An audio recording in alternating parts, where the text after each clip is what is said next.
incomplete. And what am I going to say here? We're going to check like absolutely everything.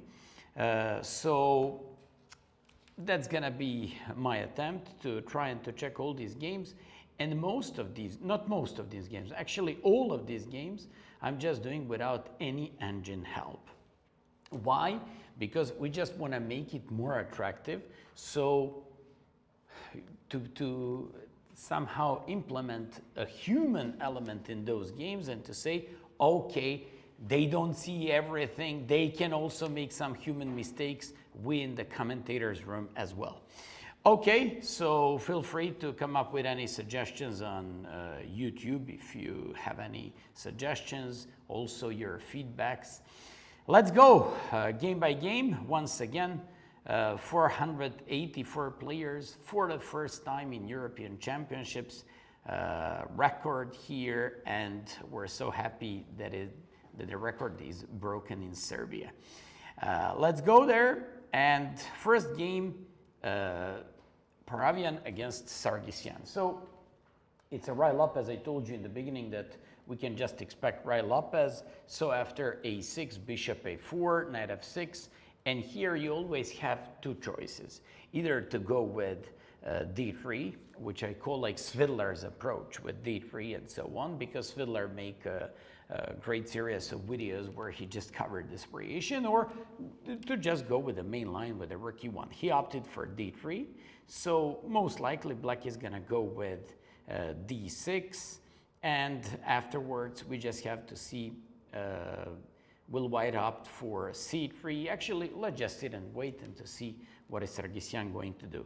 Knowing his style, he won't try to go with anything crazy. He's just going to play solid and try to outplay his opponent, or just to hold his game, being black in, you know, like more or less normal style. Apart from that, let's go for the second game. These are the openings, so we're just going to check as many as possible. So this is Navara against Azarov. Navara opened up with Rozalima, bishop b5, and when Azarov played knight f6, Navara played knight c3, queen c7. Here, for example, main line goes with short castle. It's a pretty good line for white. From another point of view, Azarov opted for this one. It used to be popular like many years ago after castle, knight d4, knight d4, c takes d4, knight d5, knight d5, and e takes d5. If you're just wondering, so I'm just talking about this one, knight d4, and then Wishy Anand used to play like this, and like 15 years ago this variation was very popular, but I won't bother you with all these lines. We're just checking and getting back into the game. Also, after castles knight d4, I especially like the one that I covered in my Butcher the Sicilian course with rook e1, attempting to go with e5 next and kicking that knight away and getting some sort of like control of the center. So let's just go. Knight d4, Azarov played. Castles knight d4, and now let's see what is Navara going to opt for. Is he going to take on d4, or maybe put his rook on e1? That is going to be a very important moment here. Speaking from theoretical point of view, I like rook e1 a lot. I covered it. I analyzed it pretty deep, and according to my analysis, it should give white pretty promising chances out of the opening. So let's just see what is he gonna go for. They're still in the opening prep, so for sure they're prepared for all these lines and they know their stuff. They're just picking up one line, a line or another, so that could be an interesting thing. For all of you who are unfamiliar with my name, I am International Master Miodrag Perunovic from Serbia, Serbian team captain and head coach, coaching for more than 20 years, had more than 1,000 students, so basically I'm pretty experienced with these kinds of things. If you feel free to come up with your suggestions, also critics if there are any, and feedbacks. We appreciate that very much, and we're just going to do everything to make this commentary being even better and to just put it in a higher quality. Still Navarra is waiting, so let's go for the next one and we'll get back to this game. Kadric against Jules Moussard. So Kadric went for d4, knight f6, c4, g6, and we've got nothing more than this. Why do I have, wait a sec, there is something here that is ongoing. So, no, sorry, I apologize. So Kadric went for e4, c5, knight c3, d6, f4, g6, knight f3, bishop g7, and opted for bishop b5. Yes, I was like a little bit surprised. We were just doing something here. So he opted for kind of a Grand Prix attack with this bishop b5 check. He just wants to force black to go with knight c6, in which case he would take and create double pawn structure. Afterwards, he would just go with a Grand Prix attack, good version for white. Only practical thing for black here is to go bishop d7. That's what Moussard did. And after a4, knight c6 castle. Now, it's not the same anymore if you just want to go with bishop takes c6. It's a little bit different, but his ideas can still remain the same. That move a4 can be very helpful for not only for defending the bishop on b5, but in some positions bringing that bishop back to c4, preventing those a6 and b5 ideas, at the same time creating a shelter for the bishop to go back on a2. And also, in some positions, he can even consider, but I don't think that would be the case, taking on c6, playing d3, and going with a typical Grand Prix attack with the queen e1, queen h4, f5, and with the attack on the king side. Let's go for the next game. Kobalia against Gelfand. So Kobalia opted for e4, c5, knight f3, e6, and played g3. It's surprising, but this g3 move scores pretty well against Taimanov defense, or at least these first moves. Kobalia opted for this one. Gelfand played instantly in the center, breaking with d5, and an old good rule, you just take on d5 to create an isolated pawn on d5, and this is how you usually play those type of things. Okay, so we're just continuing with the analysis of these games. What else do we have there? So after c takes d4, knight takes d4, we're now just waiting for his moves. Okay, so knight d4, he is just, this is quite an interesting moment. Does he want to play bishop g2, or even in some variations bishop e2, bishop b5? Here, definitely bishop goes on g2, short castle, and for the rest of the game, he would like to play against the IQP. Black would like to go knight f6, knight c6, bishop e7, short castle, and if he manages to do bishop g4 and queen d7, he's going to be very close to equalize the game. Let's carry on. It's Kobalia's turn, but we're just moving on to the Šarić against Murzin. So Šarić played Rai Lopez, Murzin a6, bishop a4, knight f6, castles b5, bishop b3, and one more Arkhangelsk variation. This is the third game that we're analyzing on the top 90 boards, and for the third time, we're just seeing the Rai Lopez with Arkhangelsk, bishop c5. After c3, d6, d4, bishop b6, bishop e3. By the way, for all of you who are just wondering, no knight e4 works because of bishop d5. So after castles, knight bd2, at the moment we just have a well-known theoretical position. Carlsen played like this recently with the black pieces, relatively easily equalized with black, and this is a very interesting theoretical battle, because we all know how Ivan Šarić is prepared theoretically. So I'm just looking forward to seeing like what is he going to pull up out of his sleeve. So let's go with the next one. Goryachkina Sarana. Sarana is doing great so far in this tournament. Alexandra Goryachkina as well. She's in good shape. Rating difference is not big between those two guys, especially Goryachkina leading white pieces, so that gives her like a very good chances in this game. So let's just see, she opted for the English opening, 4 knights version, G3, and now we just have to see what is he gonna opt for. Is he gonna play D5, maybe E5, maybe G6, or E6 followed by D5? That depends on what does he have in his preps. So we're just gonna sit and wait. Shevchenko against Kozak, typical Berlin defense as far as I see. Yes, bishop e5.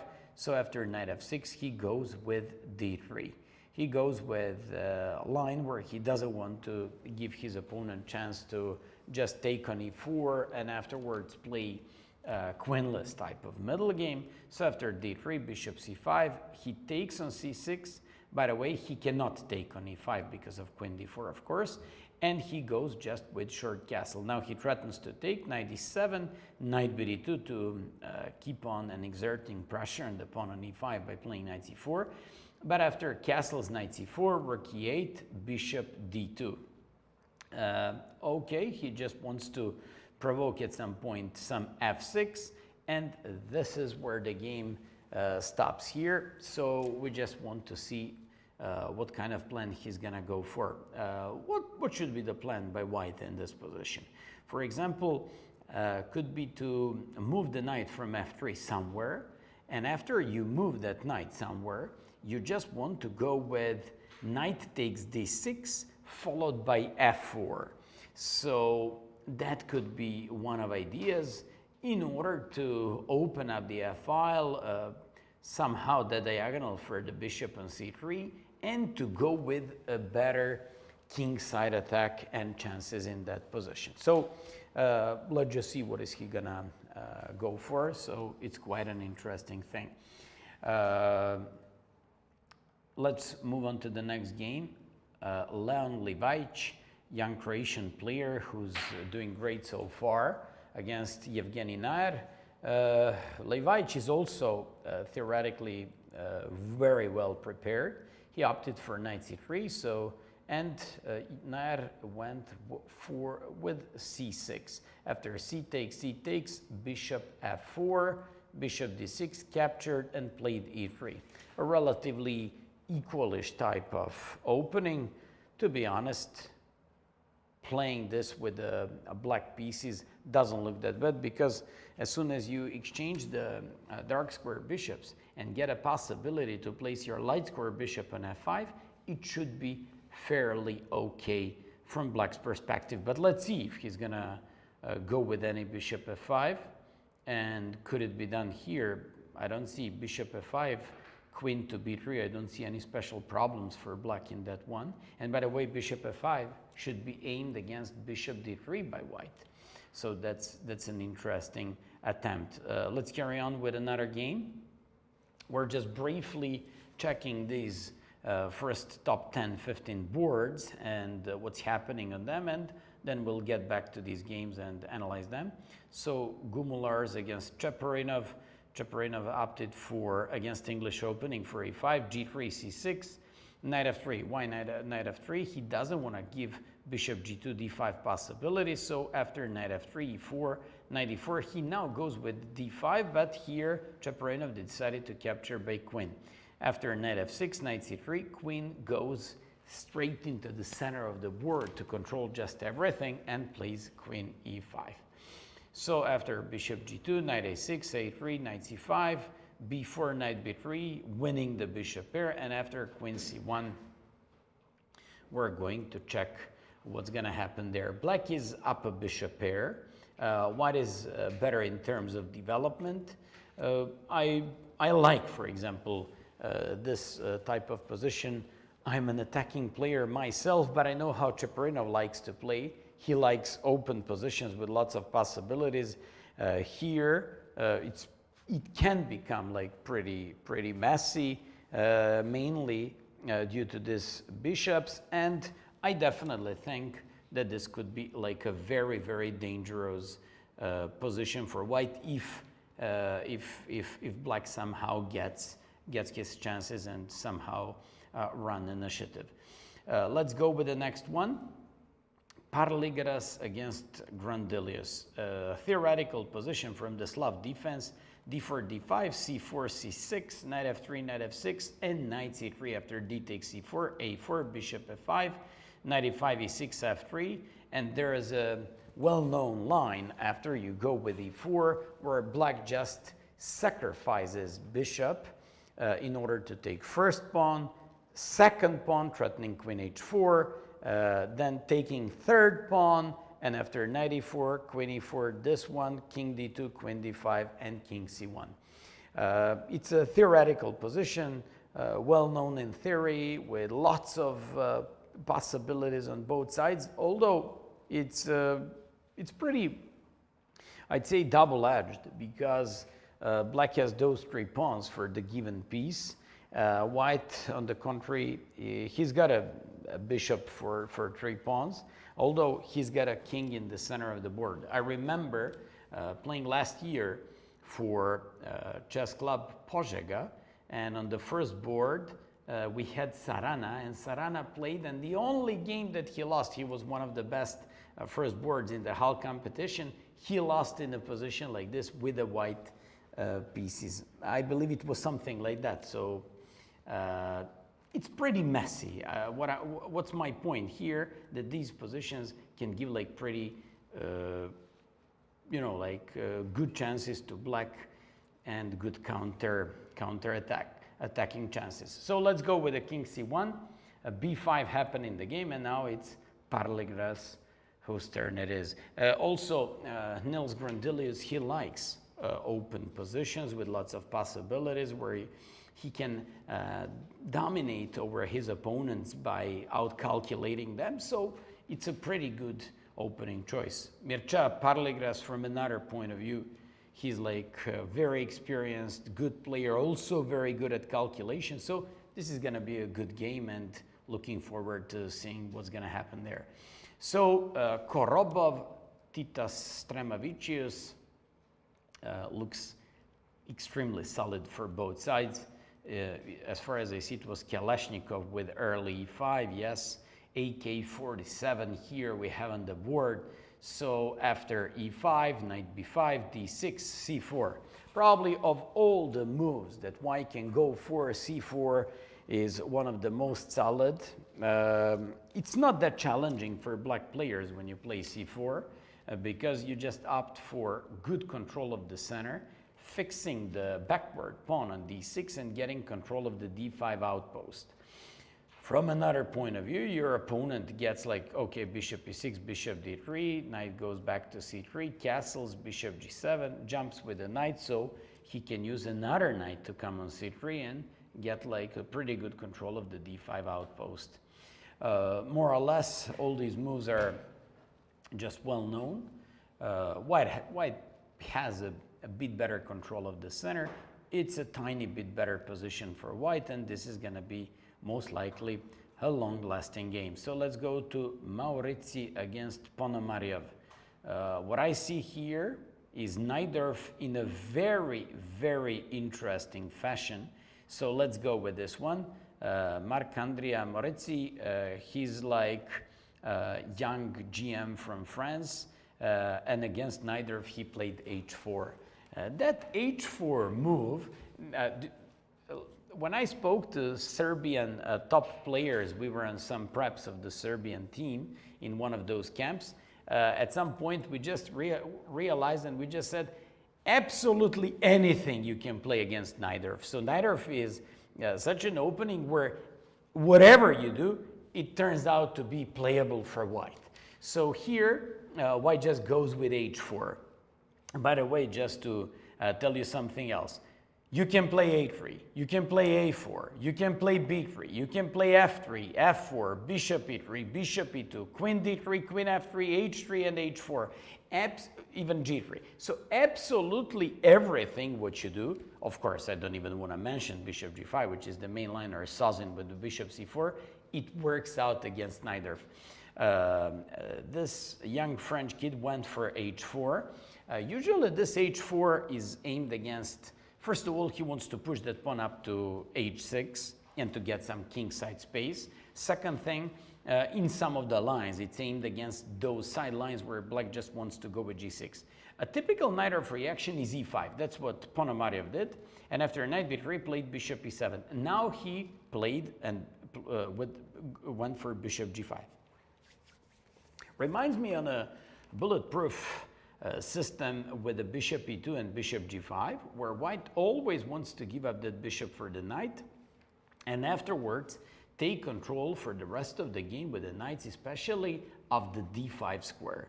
So this is an interesting one with the bishop g5. Ponomarev went with the full flexibility of his knights with knight b7, and now we just have to see what is Maurizi going to play and how is he going to trade his opening. Will he play bishop e2 followed by g4? Will he play some queen to d3 or queen to d2 followed by long castle? That could be very interesting because he certainly has something up his sleeve. So let's go to Nasuta against Donchenko. I spoke about Donchenko in previous two rounds. He's one of the guys in the best shape here. He just came from Waikanze, where he won in the Challengers. He's improving really fast. I'm not even sure, but he's just going to hit 2700 the way he plays lately, and this is in my opinion, he's one of the major favorites to win in this tournament. He, in this game, opted for e5, knight f3, knight c6. His opponent went for Rai Lopez. He played a6, knight f6 castles, and bishop e7. I know for most of you, when you watch these games, you're just wondering, where's the Scotch opening? Ponciani Gambit, Scotch Gambit, I don't know what, Italian opening, all those lines. No, nowadays you have two openings against e4 and e5. You have Rai Lopez, where you're just opting for a positional play and maybe tiny bit better position for white. So a better player, the one who's in like better shape or in that game who just plays better, is going to outplay another one. And another option is the one that we've seen in the past 2 days. It's a modern Italian with the bishop c4, d3, where you just go with the traditional knight journey, knight b1 to d2, knight f1, and it goes onto the king side with the knight g3. Those are mainly two, I'd say, main systems and guests in these kinds of competitions. Occasionally, you have some bishops opening, and maybe you have some 4 knights, but in general, these are the lines that are just going for in their competition. So this is the way it is. Here, Donchenko went for bishop e7, d3, b5, bishop to b3, d6, and goes with a3. By the way, for all those weaker guys who are just wondering why a3 at this point, why would somebody go with something like that? Because the e5 pawn is defended. And now, just out of curiosity for you, so what's happening when the e5 pawn is defended? Well, they threaten knight a5 to win the light square bishop. Light square bishop is everything in the Rai Lopez, and that's why you have those guys who play a3, creating a shelter on a2, a4, or c3, where they just want to have a backup for the light square bishop on c2. Here, Nasuta went with a3, preventing this knight a5 and a loss of the light square bishop. He brought it back to a2, and after c5, played knight c3. This is an interesting system.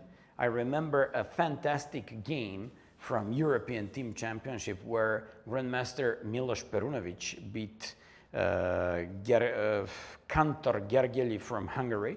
It was a fantastic game and with full of sacrifices and fantastic prep by white. This is a system similar to Das Fiddler's d3 line, but in this case, black hasn't made short castle yet. So knight goes with the knight c3 and wants to, why does he go with the knight c3? He now wants to jump with the knight on d5 to oppose any bishop e6 with knight e5, and then to go with b4, kicking the knight away, and afterwards supporting the pawn structure and the d4 and the center with c3. So let's see, I'm just expecting here knight e5, what else? Knight e5, and afterwards just b4 by white. But let's see, maybe he's gonna go with something else. So I don't even think that we're gonna wait a long time for his knight e5, because it's one of the main ideas of having the knight on c3 and keeping your bishop on the diagonal a2 g8, because you just want to go with your knight on d5, you just want to control the center, you kind of want to stuck your knight in the center, and also prevent by your opponent many of these active moves. So knight to d5 seems to be one of the best ideas. So knight d5, you also want to go with b4 afterwards. You just want to, just like I told you, back up that pawn structure with c3 and controlling the center, mainly d4 square. But let's just see, maybe they're just going to go with something else. I remember in that game, Perunovic went with something like knight h4. That is also, that's the game that I was referring to. I'm just trying to remember if he did first knight d5 and then knight h4, he played knight h4 instantly. I believe he played first knight d5 and then knight h4. So we're just waiting for white's move. Okay, we get back to this game. Nguyen against Vrnjacka. Nguyen plays Catalan opening. He just wants, by removing this knight back to d2, he just wants to go with e4 next move.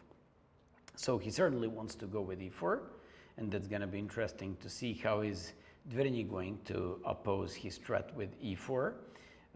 And by the way, just to show you the first couple of moves, knight f3, d5, and you know, either classic knight c3 or just g3 with a Catalan opening. He went for Catalan, g3, bishop e7, bishop g2 castles, c6, and knight c3. It's just one of the options. The classic option is queen c2 followed by rook d1. There is also like b3 variation. He opted for knight c3 for the pawn sack with it takes c4, in which case he could build up a strong center when he goes with e4. His opponent went for a5. What's a5 all about? He just wants to go with some knight a6, maybe some b5 at some point. There is also a line to go and to push that pawn with a4 against some b3 ideas. So he played rook e1, knight bd7, knight d2, and he just goes with e5. Interesting move. Because he goes for a very open type of the game with e5, threatens the pawn on d4. I'm not too familiar with a current line with e5. I didn't expect such a fast break by black into the center, and I believe that it definitely involves some sort and some dose of risk here in the position, because Catalan players, they like stable type of positions, and for sure white should be a little bit better after c takes d5 when they just create an isolated pawn. Let's go to Stochek against Gledura. Stochek plays a very solid line, so he just played d4, d5, and against Slav defense went with an early queen b3. It's similar, or let's just say the same as queen c2, and when black takes on c4, now all you want to go for is controlling e4 and not allowing white to go with e4. So that's why black goes with the bishop on f5. Also, when he goes with bishop f5, he just wants to say, okay, I'm ready to play e6, and I just develop my light square bishop before that. So after g3, e6, bishop g2, bishop e7, castles, castles, rook to d1. He's somehow getting slowly but surely ready to push some e4, knight bd7, a3, and hiding the queen and basically escaping from c5 ideas. Bishop g6, removing from knight h4 threats as well. What do we expect here? White certainly should be going with some knight c3. At some point, maybe even immediately, he should be going with some knight h4, going after the light square bishop, winning the light square bishop. It's not about winning the bishop pair. It's more like opening the bishop on g2, getting better control of the center. Mainly, I'm talking about the e4 square. And somehow he just wants to go with some e4 and break into the center with d5. That could be one idea. So let's just see, Gladura is just blitzing out his moves, while his opponent already spent like 35 minutes. Next one is Kacharava against Rakhmanov. In a typical, so this was, look at this. I was about to say that in typical Rakhmanov style, he goes for some, I'd say, crazy openings. And this time he went for Scandinavian and even played c6. This is a gambit that is mostly used in bullet chess by black players. So he was ready to sack a pawn, and take a look at this. The guy didn't want to accept his sacrifice. Well, man, you gotta butcher the Scandinavian chessable course, buddy. So after like d4, of course, the best move is just d takes c6, knight c6, and if I remember correctly, the best line is just knight c3, followed by either bishop c4 or bishop b5, depending on circumstances on the board.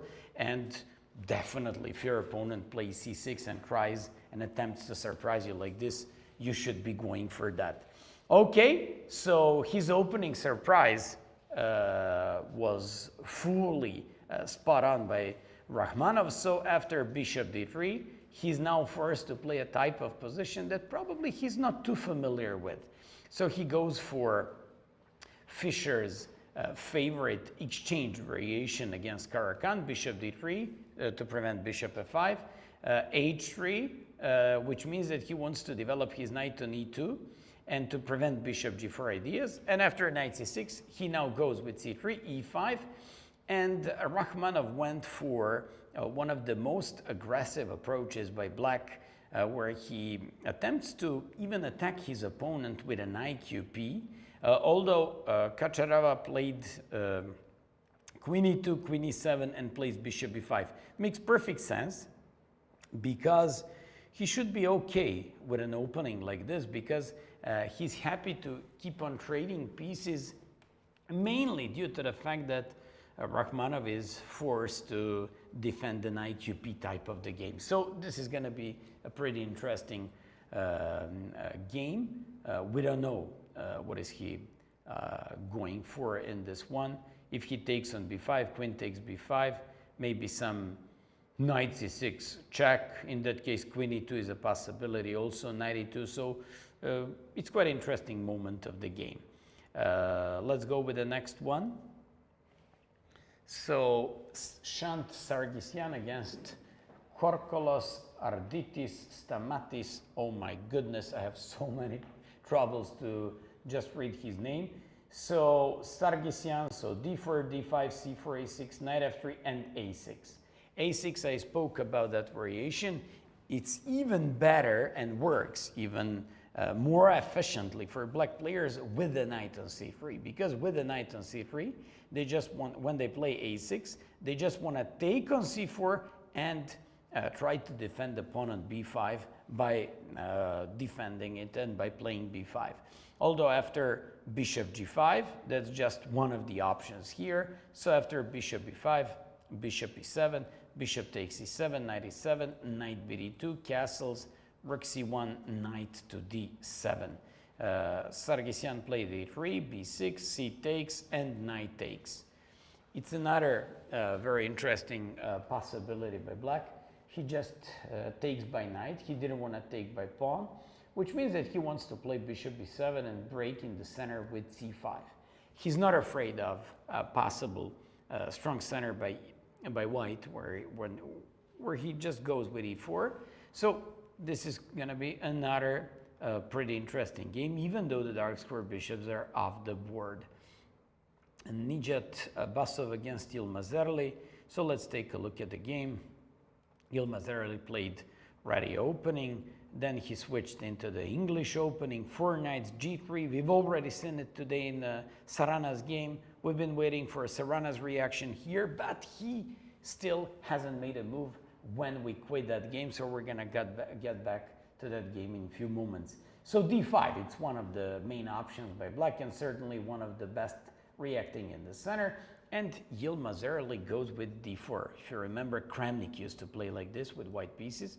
C takes, knight takes, e5, knight c6, and goes after possibly weak pawn on d4. After d4, it's a very interesting moment of the game because he sacrifices, but it's not even a typical sacrifice on exchange, because in the game was just knight e4. Just to show you, if bishop e4, bishop d7, bishop a8, queen a8, this rook would be hanging as well as the knight on c3. Then you would have to play knight e5, c takes, queen takes d5, and black would be in full control of the game. So he just went for knight e4 because of that in the game.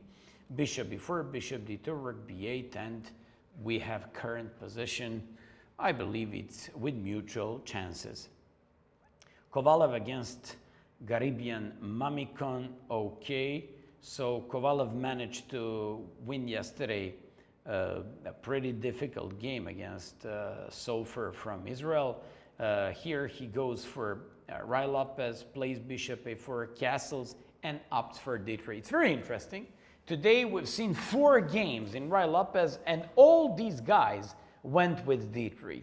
So they don't want to go for a very classic approach that has been the main line for the past 40, 50 years, rook e1, but they go with this d3 system, attempting to go with mainly those Svidler ideas with c3, so a3, castles, and knight c3. Okay, after knight c3, I constantly keep saying and calling it Svidler idea. I call it because Svidler did a course, a very good video about that one. Probably it was used and it was launched by someone else. So after knight a5, bishop goes back on a2 and bishop e6. He goes with b4, and if you all remember these games and this system, actually this system was massively used.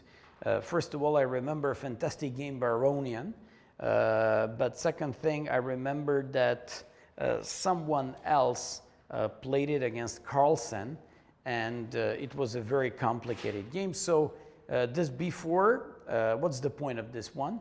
If the knight went back to c6, he would just play knight d5, and then he would have like a pretty good control of the center. So that's what he wanted to do. Although after b4 in the game was bishop a2, knight takes a2, c4, and knight to d4, bishop e2, kicking that knight away from d4. So that's the way it is. Okay, so we just have, in my opinion, a tiny bit better, but a long-lasting advantage for white. This is a normal position, and I just prefer white here. Maybe it's a little bit, but this is a very playable type of the game, and for sure it's easier for white. Let's go with the next one.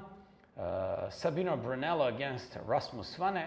Svane likes those equalish type of games, such as Caracan or Berlin defense. Here he went for and opted for Berlin defense. You can immediately see by the position and placement of pieces by white and black. Castles, knight e4, rook e1, knight d6, knight e5, bishop e7. This variation where you bring the bishop back to f1, knight e5, rook e5 is considered to be equal. What does he have to do? Usually that knight from d6 goes back to e8. Why? Because you just want to reposition the knight, but it's not about repositioning the knight. It's more important to unblock the light square bishop. Well, the dark square bishop mainly goes on f6. I say mainly because there are lines where he goes c6, d5, and bishop d6. After knight c3, knight e8, knight d5, bishop d6. So you see, he doesn't want to give him an easy time to complete his development. Rook e1, he goes with that c6, goes back with the bishop, and just like I told you, he's gonna play d5 and play more or less equal type of position. In this game, I don't expect anything that crazy. It is mainly going to be around equal, but okay. That definitely should be okay for Svane, because he's good in those maneuvering type of games and equal type of positions, just like most of the German players. Okay, Gorstein against Kozubov. This was some sort of Catalan, of course, d4 castles and knight c3. He opted for this early knight c3. Of course, the domain position is just short castle. But the thing is, when he goes with early knight c3, he just wants to put maybe like faster pressure against the center, avoid some lines. I don't want to talk about these lines. And he just wants to challenge his opponent to take on c4, in which case he would just build up a center with e4. After d takes c4, he played knight e5, and he already captured and already went into a type of a, I'd say, boring, equalish type of game, although bishop on g2 is doing a good job on the diagonal. So with the knight on e5, bishop on g2 does a pretty nice job.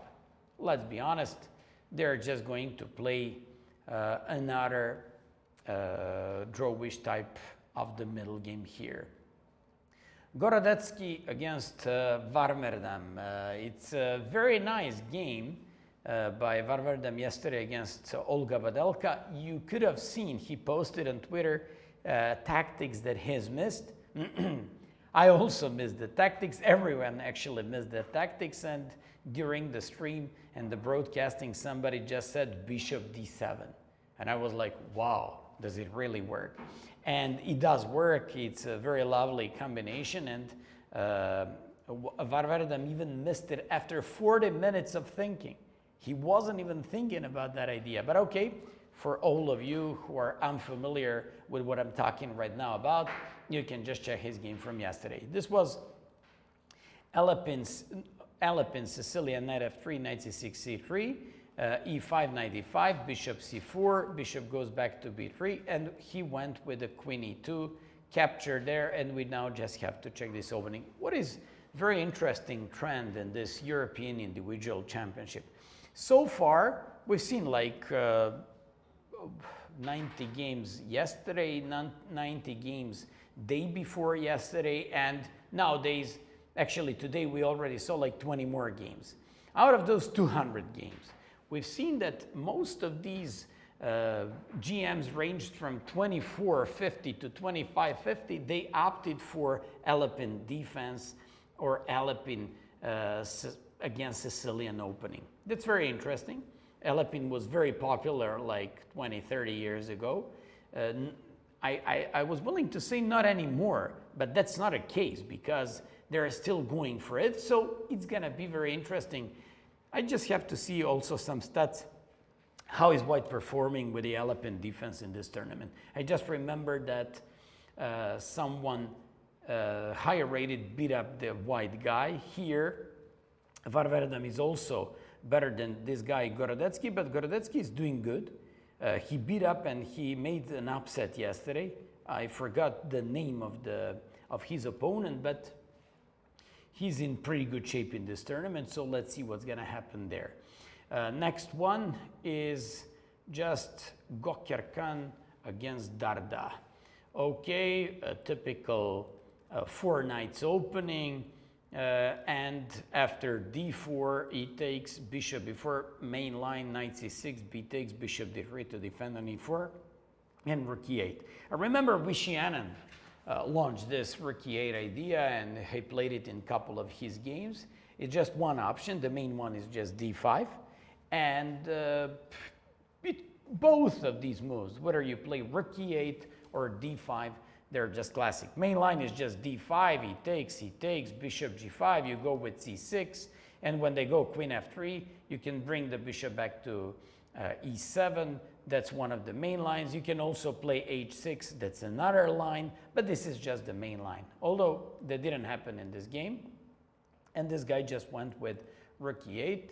Gokir Khan went for queen f3, so we're going to be checking what will happen in this one. Darda was convincingly winning both of his games in the previous 2 rounds, so let's just see how is he going to deal with the black pieces against relatively equalish type of game by white.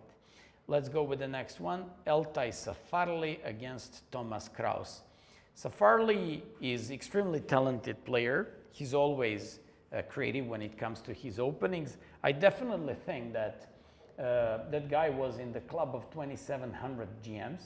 So he dropped, but now he's coming back. He's really good. In this one, Thomas Kraus opted for modern Philidor. So after knight f3, knight bd7, bishop c4. Nowadays, I have a suggestion for you. Rook g1 followed by g4 could be one of the most critical things against the modern Philidor. Remember my words? I believe that rook g1 is one of the most challenging things for white in this position. But okay, what do I know? If I knew so well these things, I would be there playing, not commentating, I guess. So the guy opted for bishop c4, and after like bishop e7, castles, rook e1, c6, a4, and h6. By the way, you play a4 to avoid b5. So after a5, I like this one because he's just getting some space, and this is one of those simple space-grabbing moves by white on the queen side. After like a5, he just goes with, black went with a rook e8 and played d5. One of ideas by d5 is to force his opponent. His opponent played b5, which is one of the most interesting one. A very interesting thing is, what if c5? That would be almost positionally winning for white. You just bring the bishop back to f1. You just, for example, they go knight f8, you go knight d2, they go knight g6, you go knight c4. And all you want to go, rook b1, b4, and you just kill your opponent on the queen side. Although, in this game, that wasn't the case. He played on d5, and he played possibly one of the best moves here. He played b5. So it would be interesting. Is he going to answer this by removing the bishop on the diagonal a to g8? Is he going to take en passant a takes b6, taking even somehow on c6, which I don't think it's good, or finally putting the bishop back on f1 on the king side? So pretty important decision for white, because I believe on the next move depends the destiny of his game, and I'd say more like middle game type of position. This was an English opening, obviously Sadikov against Emre Can. So c4, knight f6, knight c3, g6, opted him like this one, and this guy went for d3. This guy went for English opening with d3, and now black has like a big variety of possibilities to go e5, to go c5, or just to do something else. He just went for c5, and after knight f3, knight c6, you also don't know if your opponent will be going with e4 instead of knight f3, followed by knight g on e2, which is like Botvinnik's plan. But that's completely different type of position, so they just go with knight f3, knight c6, castles, d6, and rook b1, a typical English player. Whenever you play this English opening, you always go with the rook b1, go a3 and b4. But Sadikov went for rook b1 for some other reasons, because in case of a6, he just goes with b3, developing this bishop here. And after rook b8 and b5, went with the queen d2, bishop d7, knight d5, and e5. Why? Because he was threatening to take on f6 and create these double pawns. I like opening by both of these guys. When Emre Can played this e5, he just weakened for the rest of the game d5 square. But from another point of view, he just maybe wants to go with some, I'd say he just wants to get some space, maybe possibly afterwards some sort of a kingside attack. And at the same time, he wrote a game on the queen side with the rook b8, a6, and b5, which is also good. Okay, a relatively interesting opening. I like this one as well. Let's go for the next game. Dima Mastrovasilis against Yevgeny Zanan. Dima Mastrovasilis went for something that I covered on my YouTube channel. So it's e4, e6, d4, knight f6, and here I always suggest to medium level and club level players, guys, take on d5, move your dark square bishop, for example, on knight f6, and play Nigel's short system if you just want to have an easy attack with a long castle f3 and play against like this. So the thing is, instead of going for this, okay, black just went for bishop before. He just went with e takes, and bishop to d3. So bishop d3 is just one of the main options here. Knight f6 is just one of the possibilities. Knight c6 is another option by black. Knight c6 threatening the pawn, and here Yevgeny Zanan went for the knight f6, knight g on e2, castle, short castle c6, and bishop f4. Bishop f4 with the idea of queen d2. So it's a game with a relatively, I'd say, mutually good chances for both sides, but we just have to be honest and to say that here white enjoys a little bit better chances on the king side if it comes to attack and if it comes to some sort of initiative. So this could be an interesting game to follow afterwards. Gurel, who yesterday beat Motilev, a young star from Turkey, extremely talented kid. Let's just see what is he doing. He's playing against one of the best Turkish player, Sanal Vahap, and this is Turkish derby. So e4, e5, knight f3, knight c6. Once again, for the zillionth time today, we're just checking like Rai Lopez, bishop b5, and once again we have even more, I'd say, boring Berlin defense. So knight f6, castles, knight takes e4, rook e1, knight d6, and once again knight e5. So everybody plays like this. If you're wondering why do they play Berlin defense, because they're okay to just slow down their opponents. For example, Sanal is an experienced player. He's a strong GM, and he knows that this kid Gurel could be very dangerous since he's young, he's calculating well, he's theoretically cutting edge prepared. So he just says, okay, let me just calm you down, buddy. And he takes like this, goes bishop e7, Gurel plays bishop f1, castles d4, and if you remember, in previous game we had knight c3, knight e8, knight e5, and this one we have d4, bishop f6, rook e1, knight f5 with the idea of d5. I remember when I was with Chesbry Hansen in Barcelona, he was playing one tournament there where he came second, and he was really doing well. He was actually playing Desperation against Balog Chaba playing black. So this is a relatively nice system with the black pieces. He goes bishop f6, knight f5. He wants to break with d5.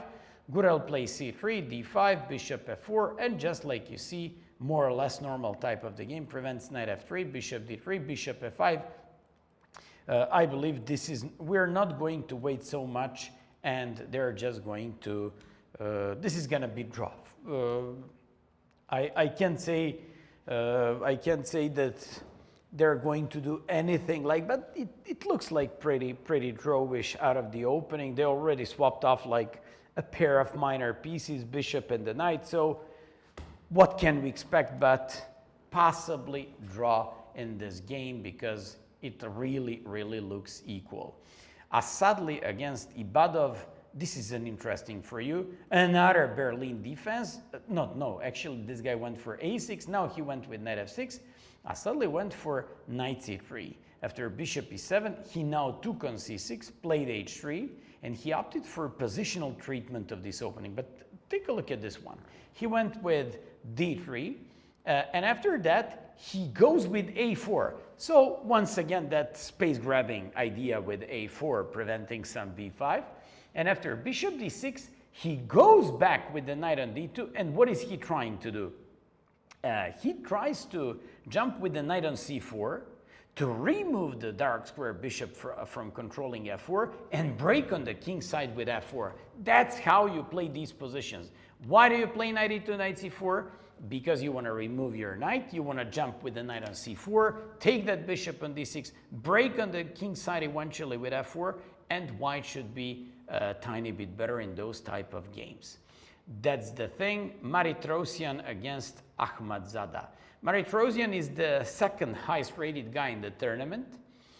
He's improved a lot lately, and he's certainly one of the top favorites to win this competition. He was also playing lots of online chess, and on chess.com you could have seen this guy winning many title Tuesdays and many of these faster active time competitions. Here we're just checking some Benoni defense: d4, knight f6, knight e6, knight f3, c5, d5, and we have Benoni opening. Once again, we've seen bishop f4 against this opening, followed by h3 and e3. We had it already yesterday.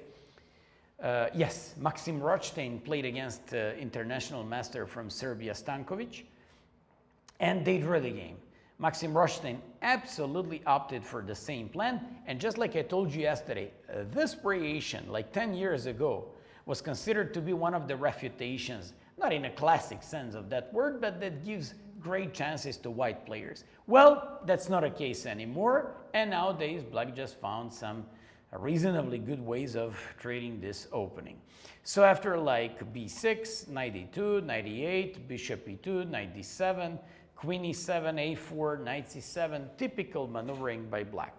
Akhmadzada goes with knight e8, knight c7. Why? To open the bishop on g7, to remove his knight to a better square c7, where he's gonna prepare a6 and b5 with a reaction on the queen side. At the same time, he's gonna keep an eye on the e5 square in the center, so by bishop on g7 and knight on d7, he can always jump on e5. He's always gonna be able to put a rook on e8, or maybe even go with that typical Benoni idea with f5 and g5. That's also very interesting, so we can discuss about that one as well. Reshef against Anton Guijarro. Guijarro, one of the highest rated players in this competition. This was, it looked like a Rubinstein variation against Nimzo Indian. So it was Caro-Kann with this early c4, d5, c takes, knight f6, knight c3, knight e5. And it basically transposed into Caro-Kann Pana variation or just some Nimzo Indian Rubinstein lines. So after queen c7, bishop d2, knight e7, bishop d3, bishop d6, what is important about these positions to know? Important is that this knight keeps being here on d7, because it keeps an eye on breaking in the center with e5. Another thing, he just wants to go with the bishop on f4, and in that way to absolutely shut off all the attacking possibilities by white, mainly connected with a king side attack. For example, legendary Svetozar Gligoric enjoyed in playing these positions with white pieces, with these hanging pawns, and he was really performing well in this type of games. Here, Omer Reshef went for knight g5. It's a little bit,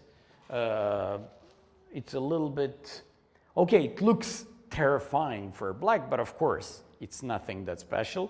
You can, for example, oppose this in a couple of ways. First of all, you have knight f6, and second thing, you have a simple move such as h6. I'm just checking if there is something crazy with h6, knight e6, f takes, queen e6, king h8, and queen g6, for example. But then I see knight f6. Even that one doesn't seem to be working. Knight f6 works as well. So knight g5 looks scarier than it really is in practice. But okay, we're gonna get back to this game. So let's go to Pretke Castellanos. Pretke is at the moment highest rated Serbian player. By the way, I'm reminding you from 2 days ago, he became Serbian, got a Serbian citizenship and also became Serbian player. which is going to be very interesting for Serbian national team in general, because I'm Serbian national team captain and head coach, and can you imagine what's going to happen when you get like almost 2,700 GM in your team? So let's go with this one. So Pretke went for e4, c5, knight f3, d6, opted for the main line, and let's see what did he choose against Najdorf.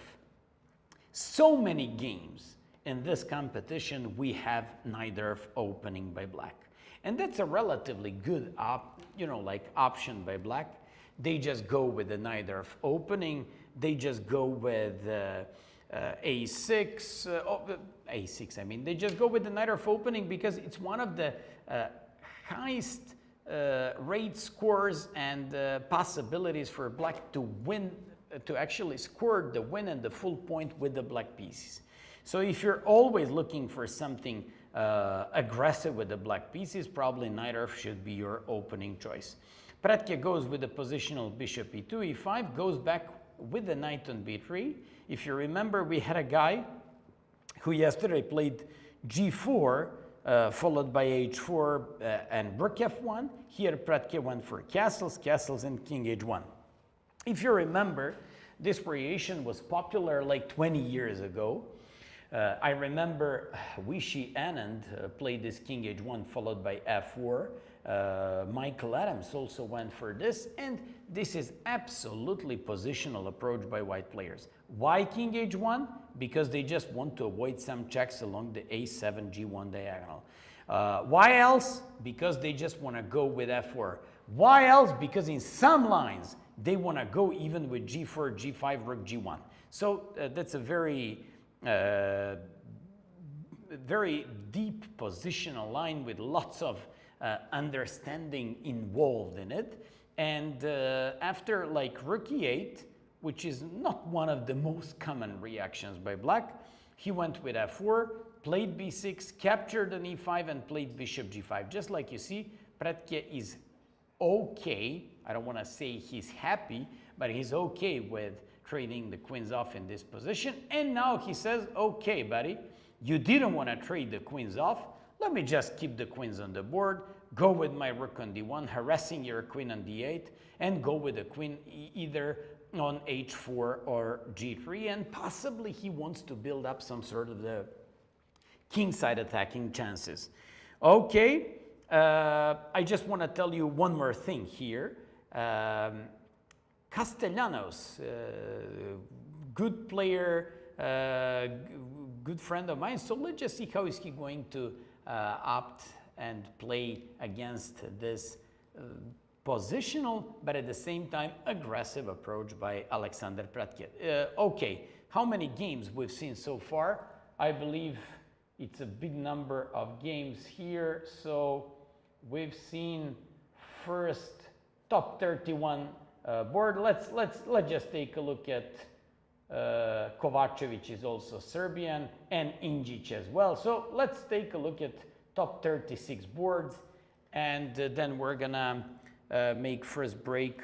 So that's the thing, because actually we don't even need to make the break immediately. I'm just going to follow the games once again. So let's go to next game, Alexander Kovacevic against Radoslav Wojtaszek. Aca Kovacevic in Serbian, that's his nickname. Aca is a great, very experienced player. For example, Wojtaszek is not going to have an easy job against Aca. He's very good with the white pieces. He knows his stuff. I have a high respect for him. Believe it or not, he's the only GM in Serbia that I've never beaten, and he's beating me up 7-0. So let's just go with this one, e4, c5, and Aca went for Moscow variation. Bishop b5, knight d7, castles, and this guy just went with a6. He brought a bishop back to d3. This variation used to be very popular. A couple years ago. I remember Eric Hansen, Chessbrah fame, also used to do it. in his games, bringing his bishop back, c3, bishop goes back to c2, and breaking and unleashing in the center with d4. So after like knight f6, rook e1, e6, c3, and here you're just always flirting. Do you want to put your bishop back on c2 and break in the center with d4, or you just want to go and put a bishop back on f1 and break with the d4? That's opted for bishop c2.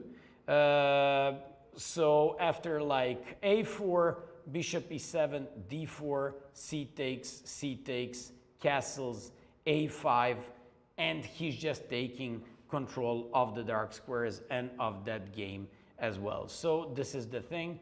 He goes with a5, getting some space and control of the dark squares on the queen side. It's a relatively nice one. He just wants to go. Let's just see how is he going to solve the problem of the knight. Removing the bishop back to b1. He's gonna reposition this knight. This knight usually goes to f1 and then g3, but here it just needs to control and to defend the pawn on a5. At the same time controls both c5 and d4.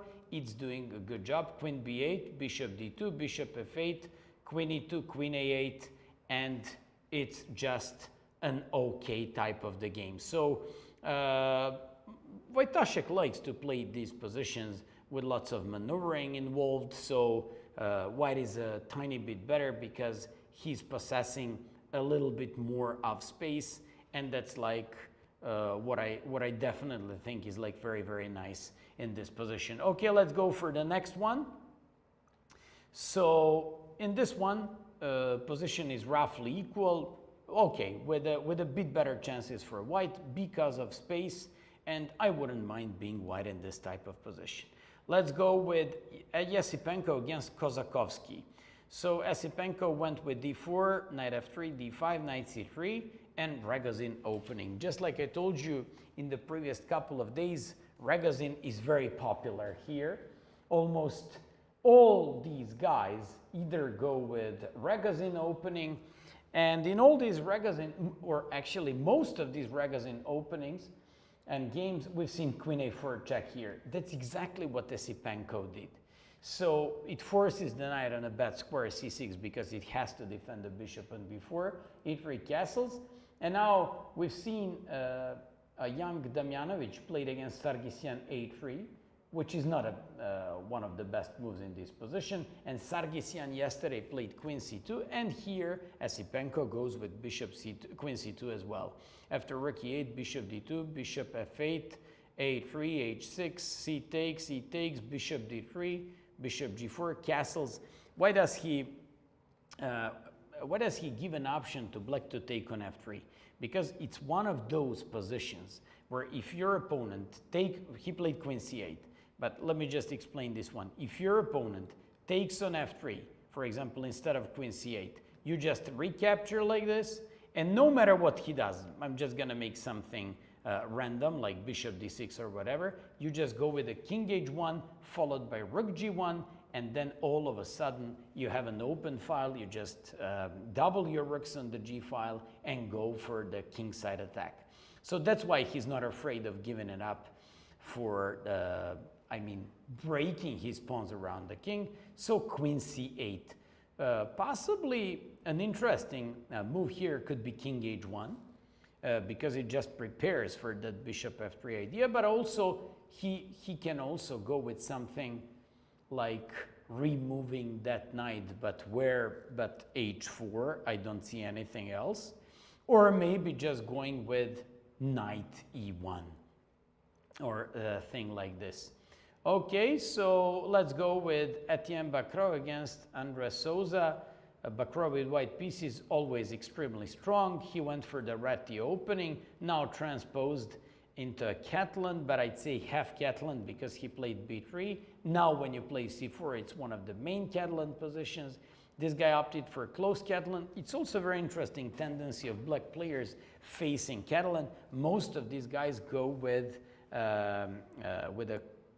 this closed variation against the Catalan defense. Close variation is where you play, where you don't take on c4. They go c6, They develop the light square bishop on b7 after they go with b6, and that knight either goes on d7 or it goes on a6.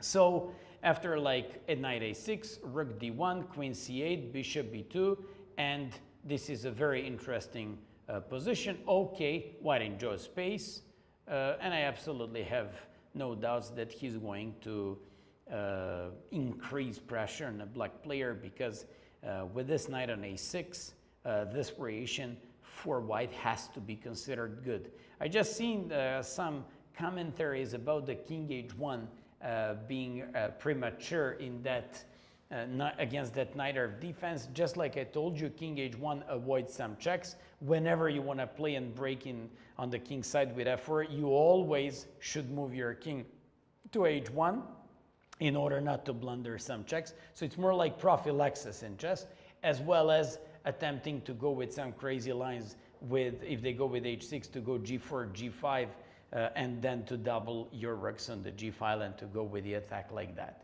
So that's what you're doing, and that's how you play those type of games. Okay, Santos Latassa, he's enjoying a lot more space in this game already. We can see that. It was 4 knights opening, then he opted for this g3, bishop c5, bishop g2, d6, d3, h3, h6, castles, castles, and king h2. Why king h2? Removing the king from the pin, overprotecting h3, moving the knight from f3 somewhere possibly on h4, and then breaking with f4. Although in this game he opted for bishop e3, then he broke in the center with d4, and just like you see, white enjoys more space in this position, and he's just doing better. Then Injic against Gimpu.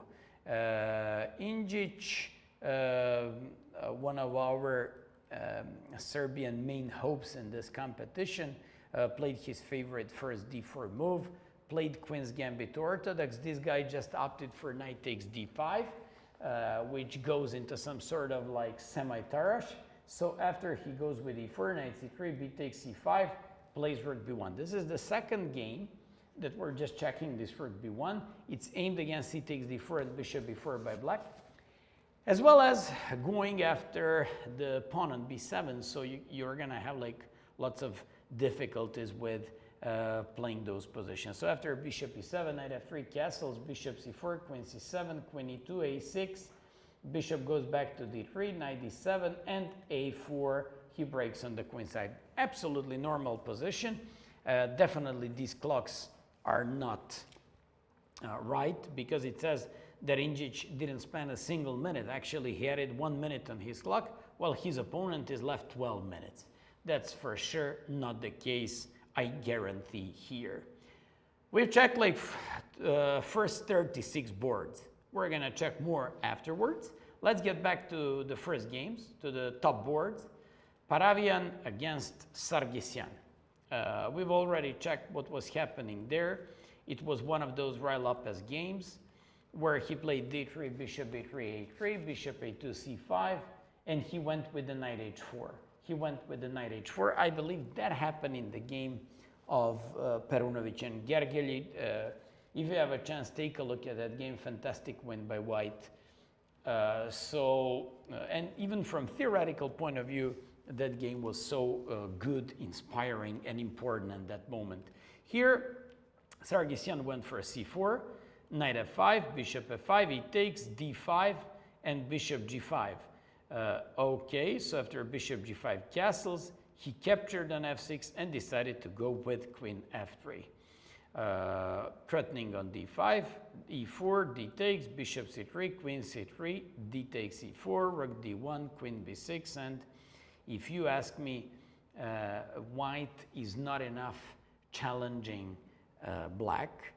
This is exactly how Sargsyan enjoys to play his games in chess. Also, I have a feeling that he shouldn't be having very serious problems in a position like this.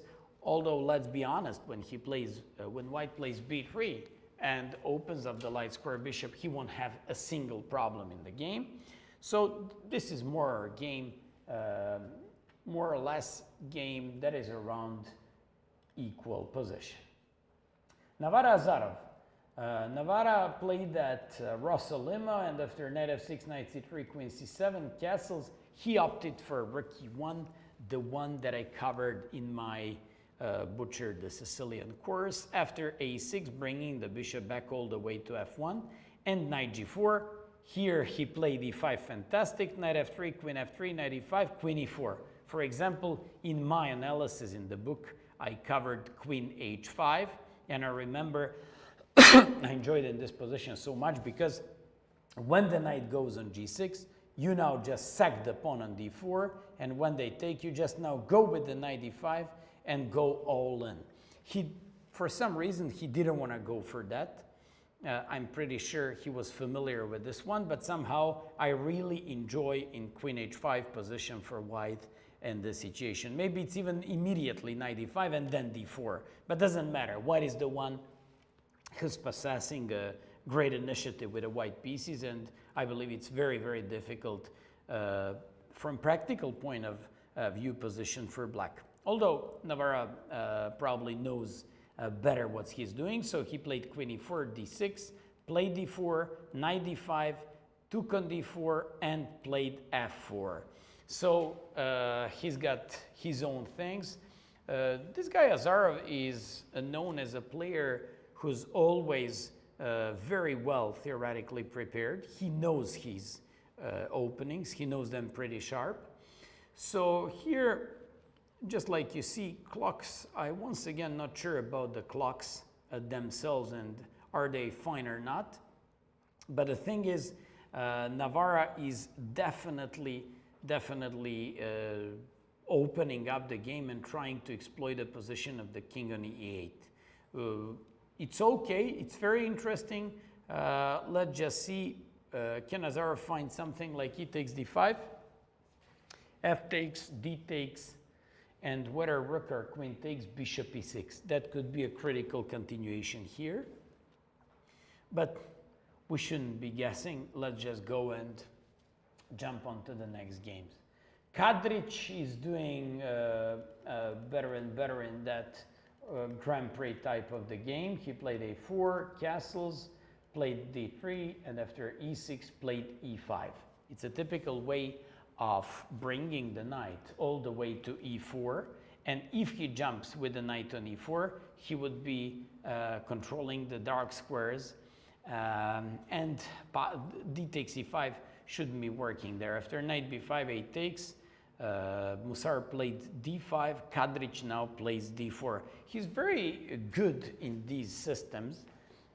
He's been playing them for the last couple of years with lots of success. Oops, this is my mistake, I apologize. So after bishop e3, Kadric enjoys more of space.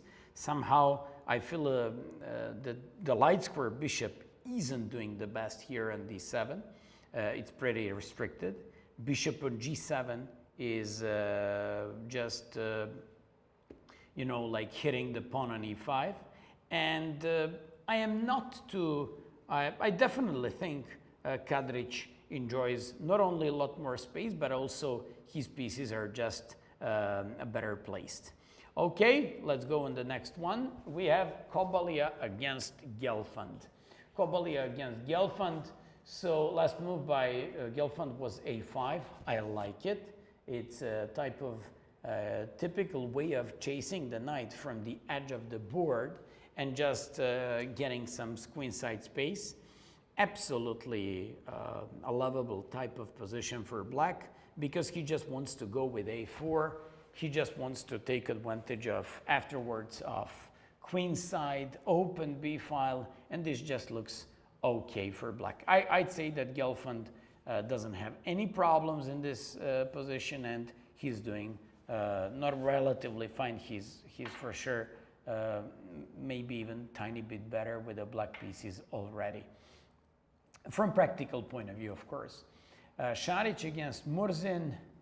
We've seen these opening. Let me just remind you, it was Ray Lopez with bishop b3, Archangelsk variation, and I told you I was looking forward to seeing what was he gonna hope for and actually opt for. he played h3 and g4, took on e5, took on b6, create double pawns, and after this, so I am not so sure, so maybe like knight f1, knight g3, or knight f1, knight e3, and to do stuff like that. So after rook d8, he played rook ac1 to break with c4, knight a5 stops that, and this is a current position. Šarić is maybe a little bit better, but I don't see anything that's special. Maybe due to the fact that the light square bishop is on g6, and it's pretty limited by this h3 and g4, but at the same time, h3 and g4 also weaken the position of the king on g1. So that's the thing. Let's go with Vrnjacka Sarana.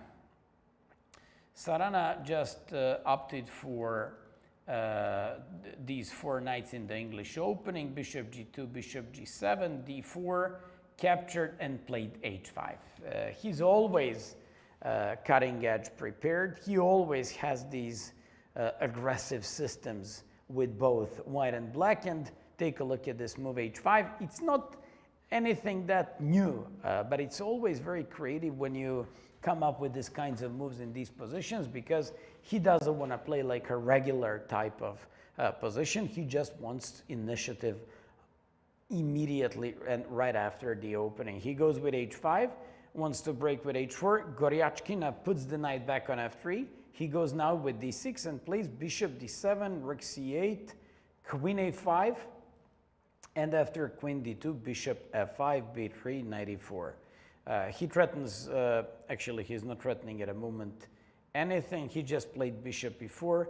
Vrnjacka can take on a5, and let's be honest, she absolutely managed to shut his attacking and promising initiative possibilities on the king side after h5, and this position absolutely looks okay. But at the same time, if Vrnjacka opts for queen a5, I don't think she's going to have much more than a draw in this type of the game. So this is the way to go here. So Sarana and Vrnjacka, it looks roughly equal. Shevchenko against Kozak. Shevchenko played that Rai Lopez where he took on c6, then played knight bd2, knight c4, brought the bishop to c3, and I spoke about bringing the knight back to d2 here or on h4 and play f4. So that's what he did, played knight f5, and after queen g4, this is current position. Nothing that special. I don't think that black is having any special problems here, but okay, it's a long way to go, just like in any other Rai Lopez type of the game. Leon Levich. Do you remember when I spoke about e3 and bishop f5? Yes, that's exactly what Nair did. And after knight h4, he just decided to take the control of the diagonal b1 h7. Now he went with castle, castle's knight bd7, queen e7, knight f3, g6, rook e1, and currently this is position. I believe it's absolutely another, I can say unclear, but it's more like equal type of game. Gumulares against Cheparinov. I was hoping that he could somehow create some attacking position there, but at the moment I don't see any attractiveness about this game from black's point of view. This was the moment when we stopped analyzing it. So after queen c1, he just went for that bishop f5. Knight e3, bishop g6, and Gumulares wasn't, you know, like he wasn't hesitating, and he just pushed the pawn on to b5, bishop e7, b takes, and played nice knight d5, threatening queen c6 and doing tactics against the pawn on c6. After castles, knight e7, sorry, queen c3. Oh, what a nice tactics. If, by the way, if queen takes on c3, he would first include knight e7 check and then pick the queen, in which case he would win the piece. So this guy played queen d6, knight e7, and castle. Can we say Or should we say that he maybe missed knight d5? Maybe it's too easy to say that he blundered something like this, but it could be that knight cd5 was like some sort of blunder, because all of a sudden after knight cd5, white was the one who was in the driver's seat here. And I absolutely like white's position. Castle, queen c3, queen d6, knight e7, queen e7, castles. And now white has a relatively easy game, because black has 3 pawn islands against 2. And let's just see how is Gumular is going to play this game. But as far as I'm concerned, white is better here. So that's another game, Parligras Grandilius. It was that crazy opening. I spoke about that one in the beginning. He won piece for 3 pawns and unstable and unsafe king on c1. That's exactly what's happening here. So last move is g3, like he wants to develop this rook possibly on d1 and solidify himself. Position looks unclear. Korobov, Stramavicius. Korobov goes with a solid position. Also, I don't see anything special in his position either, but okay, he's the one who's got a little bit more space.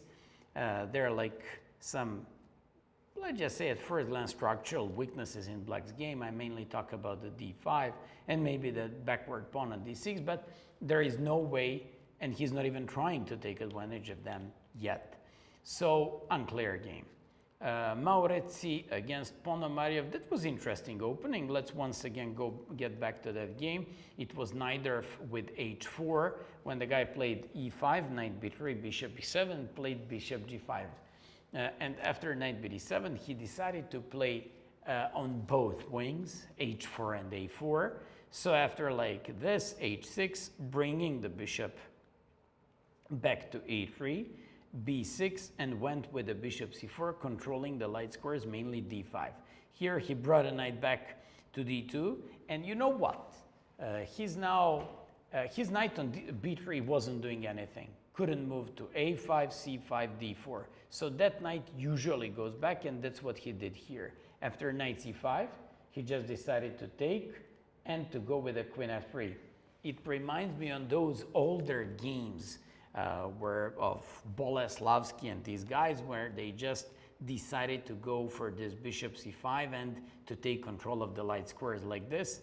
After castle, now we just need to see whether he wants to make rook d1, maybe knight f1, knight e3, knight d5 or f5, g4, g5, or even long castle would be too much because of some b5 counter-attacking chances by black. But to be honest with you, I prefer white in this position. And what I like about this position is variety of possibilities in current type of the game. Okay, let's go for the next one, Nasuta Donchenko. We spoke about this one. This was position where we stopped. He went with b4, knight c6, and jumped with the knight on d5. He took control of the center by this knight, and nothing. After knight d5, we're just waiting what's going to happen there. Nguyen against Vrnjacka looks pretty drawish, but that's how the guy with the white pieces plays. Most of his games are just in more or less equal type of positions, but somehow he manages to outplay his opponents because strategically he's very good and he's got like lots of patience and he enjoys those type of positions. Stoček Gledura, it's a normal Slav system. He still hasn't managed to push e4 and looks like he won't be able to do it till the end of the game. From another point of view, you just have to know that black shouldn't have any problems since he also put a rook on c8. Another one from f8 will go to d8. He also played queen b6, broke in the center with c5, so his game shouldn't be also problematic. Kacharava Rakhmanov, we spoke about this game. Rakhmanov played that interesting Caro-Kann with early e5 after bishop f4 long castles, sacrificed the piece, played rook e8, and he just wants to get a piece back. Nice opening by Rakhmanov. He's always very creative, known as a player who likes new ideas, and in this opening I don't think he's got any problems, and he absolutely caught his opponent off guard by playing that third move c6. And for all of you after c6, of course, that is playing Scandinavian, you should be taking on c6 and not playing d4 like white did in this game. But why am I supposed to talk about this one? You will be able to check that in my next Butcher the Scandinavian course. So that's the thing. Let's go with the next one. This is Shant Sargsyan against Korkolos Arditis Stamatis, the guy with whose name I'm actually having lots of problems to read it here. So Sargsyan goes with that bishop g5. Yeah, we've seen this one, and when he played knight d5, this is where we stopped. After bishop d3, bishop e7, I told you that when he plays c5, black probably shouldn't have any problems. And after a3, rook c8, knight e4, queen e7, this looks absolutely okay for black. So Korkolos Arditis is doing okay from black's perspective. Let's go with just few more games there, and then we're gonna stop. Let's just take a look at 3 more games, and to check like top 20 games. Last one will be Brunello against Svane, and then we're gonna make a break. So next one is Yilmaz Erli against Nijat Abbasov. Abbasov is at first glance doing okay in this type of position. Yeah, so let's just see. I believe that we stopped here. He played bishop b4, rook b4, b3, bishop e4, bishop h3, rook e1, and queen d6. Black looks okay. Okay, his rook on b4 is a little bit out of the game, so he just has to do something with it. Also, on the king side or in the center, he just has to do something with possible chances of maybe organizing some sort of attack on the king side, and maybe this is for sure okay position from black's perspective here. Let's go with Kovalev-Garibian. We also spoke about this one. We said that it's more or less a normal type of position. Take a look at this one.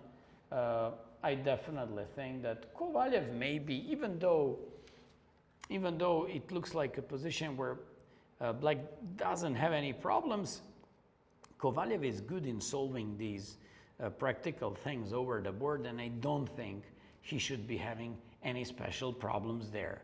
Okay, Brunello against Svane. Brunello against Svane looks very drawish, and I don't think it's going to last. Okay, I believe they're not supposed to make draws before there is like 30 move rule without being and having possibility to make a draw, but this looks like very drawish. And we have Gorstein against Kuzubov, and this is gonna be the last game right now before I go to this break. So a4, Gorstein's position looks okay. It looks okay because with this a4, he's just breaking on the queen side. He just wants to take advantage of the open a file. He just wants to go with short castle. It's very interesting, and to be honest, this is one of those nice Catalan positions where he shouldn't have special problems. Also, he's possessing the bishop pair. White is doing good in this one, and I kind of like it. Okay, guys, time for some refreshments, and see you later.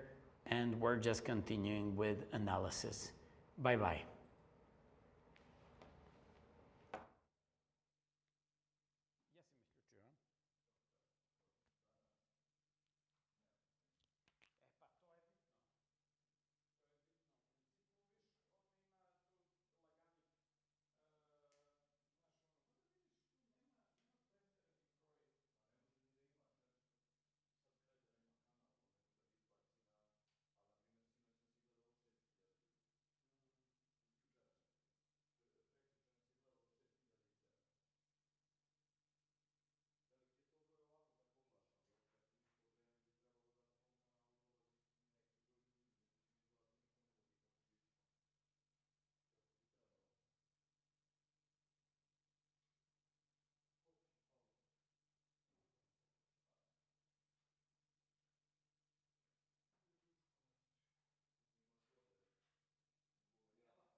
you.